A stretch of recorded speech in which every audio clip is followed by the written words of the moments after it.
Morning guys, ito na po ang aming project. Ito ang itsura, malawak. Mamaya silipin natin doon sa kabila. Bale, ganito po ang itsura ng hukay. Yan, mababaw. Tapos punta doon. Punta po tayo dito sa kabila. Tatawid tayo. Ayan, yan, hinuhukay. Walang katao-tao.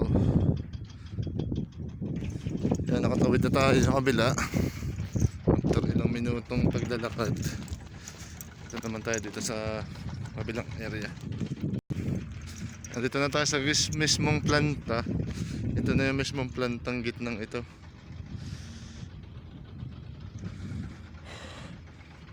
Yan, malaki. Magkakaroon dyan ng katayan ng manok. Dito naman may mga materialis na ang lagay ng mga materialis. Tapos may backfilling na at saka shattering. So ito ay mga pundasyon.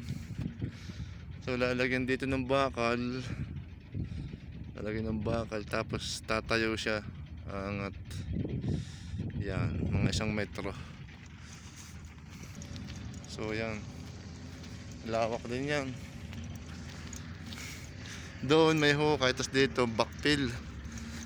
Dahil ito ay masyadong malalim kaya tatambakan.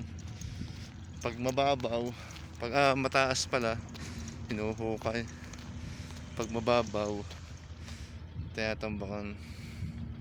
So yan, ito may rampa.